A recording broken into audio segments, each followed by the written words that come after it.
प्रकृति ने हमें 5 ज्ञानेंद्रिय दिए हैं, आग, कान, नाक, जीभ और त्वचा। इनमें ही हमें स्वाद, श्रवण, गंध और स्पर्श जैसे एहसास होते हैं। अगर इनमें से एक भी एहसास हमसे छीन लिया जाए तो हम कितने अधूरे हो जाएंगे। एक्सपर्ट्स के मुताबिक सबसे पहले सक्रिय होने वाली ज्ञानेंद्रियां हमारे कान होते हैं। जब बच्चा माँ के गर्भ में होता है तो उसे तभी सुनाई देने लगता है। महाभारत में अभिमन्यु ने माँ के गर्भ में ही चक्रव्यूह को भेदने की कला सीख ली थी।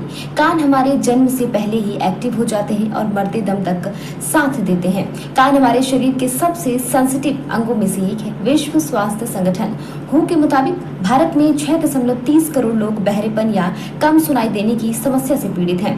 कान जितने सेंसिटिव और जरूरी है उतना ही कॉमन है।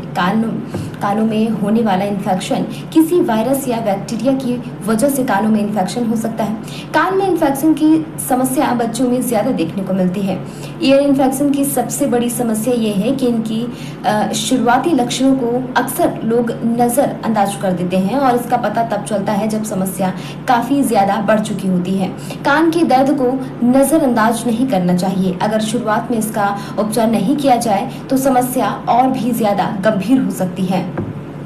कान में इन्फेक्शन का अर्थ है कान का बहना या कानों में दर्द होना। कान में इन्फेक्शन की समस्या किसी भी उम्र में हो सकती है।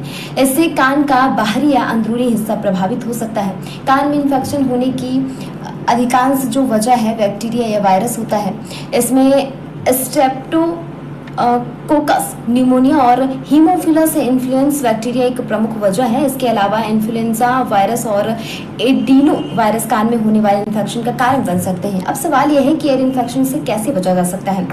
कान में इन्फेक्शन का इलाज 2 तरीके से होता है, पहला मेडिकली और दूसरा सर्जिकली। अगर आपका कान कभी अचानक बहता है और साथ में बुखार या कान में दर्द है तो इस इन्फेक्शन को दवाइयों के जरिए आसानी से ठीक किया जा सकता है। लेकिन अगर कान की बीमारी पुरानी है, जैसे कि बहुत समय से रुक रुक कर कान बह रहा हो, जिसकी वजह से सुनने की क्षमता भी प्रभावित हुई हो, तो यह खतरनाक हो सकता है। इससे कान का पर्दा या कान की हड्डियां भी डैमेज हो सकती है। ऐसी स्थिति में कान की सर्जरी ही इलाज है। अगला सवाल है कि यदि नहाते या स्विमिंग करते समय कान में पानी चला जाए तो क्या करें। तो जवाब है कि नहाते समय या स्विमिंग करते समय कान में पानी जाना आम है, लेकिन आमतौर पर थोड़ा पानी शरीर की गर्मी के कारण कुछ देर बाद खुद ही सूख जाता है। लेकिन अगर कान में ज्यादा पानी और देर तक रुका हुआ है तो इससे फंगल इन्फेक्शन हो सकता है। कान से पानी बाहर निकालने के लिए तरीके आप अपना सकते हैं, जैसे कि कान को एक तरफ झुकाकर हाथ से ईयर लो कान के नीचे के हिस्से को बाहर की ओर खींचिए। इससे कान की कैनाल सीधी हो जाएगी और पानी बाहर निकल जाएगा। कान के बाहरी हिस्से को सावधानी से मुलायम तौलिया या किसी कपड़े से साफ करें। ध्यान रहे कि कपड़े को कान के भीतर डालने की कोशिश ना करें। सिर को एक तरफ झुकाकर जबड़ा कुछ देर हिलाने से भी पानी बाहर निकल सकता है। इन तरीकों से आराम ना मिलने पर डॉक्टर से संपर्क करें। डॉक्टर सक्शन या ड्राई मॉपिंग से कान का पानी बाहर निकाल देगा। कान से पानी बाहर निकालने के लिए उंगली या नाखून न डालें। ऐसा करने से कान की स्किन या पर्दे को नुकसान पहुंच सकता है। आखिर में सबसे ज्यादा जरूरी बात है, नहाते वक्त कानों की सफाई करने के मकसद से कानों को कभी पानी न डालें। कान को अपनी सफाई के लिए साबुन पानी की जरूरत नहीं होती, वह अपनी सेल्फ क्लीनिंग समय समय पर खुद ही करता रहता है। अगला सवाल है कि यह क्या बाकी अंगों की तरह कान की रेगुलर सफाई करनी चाहिए। तो जवाब है कि कान को नियमित साफ करने की कोई जरूरत नहीं होती है। शरीर का सेल्फ क्लीनिंग ऑर्गन होता है जो अपने आप साफ हो जाता है। कान के कैनाल में ईयर वैक्स नाम का एक चिपचिपा पदार्थ होता है। इसे कान का मैल भी कहा जा सकता है। इस वैक्स के कारण कान की नली के पास ही स्किन नम रहती है, जिससे कान के भीतर धूल मिट्टी कण पहुंचने के बाद पर्दे तक नहीं पहुंच पाते। वही कान की स्किन पर्दे से बाहर की तरफ धीरे धीरे विकसित होती है। इसे ऐसे समझिए कि अगर कान के पर्दे के पास आज एक डॉट लगा दिया जाए तो 5 या 6 हफ्ते के बाद वह डॉट खुद ब खुद बाहर की तरफ आ जाएगा। इसके अलावा जब भी हम कुछ खाते हैं या जबड़े को चलाते हैं तो कान पर प्रेशर पड़ता है, जिससे कान की गंदगी खुद बाहर निकल जाती है।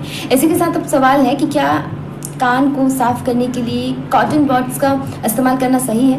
कॉटन बड्स का इस्तेमाल सिर्फ कान के बाहरी हिस्से के लिए होता है। इन्हें कान के भीतर नहीं डालना चाहिए। कान के कैनाल में डाली गई बड्स या कोई भी चीज़ ईयरबैग्स को बाहर करने की बजाय अंदर धकेल सकती है। इससे कान में इन्फेक्शन या पर्दा डैमेज हो सकता है। सबसे ज़रूरी सवाल है कि जो ज्यादातर लोगों के मन में आता है कि क्या कान में तेल डालना सही है। तो इसका जवाब है कि अक्सर लोग कान में दर्द, खुजली और सफाई करने के लिए गुनगुना सरसों का तेल, जैतून का तेल या नारियल का तेल डालते हैं, जबकि यह खतरनाक साबित हो सकता है।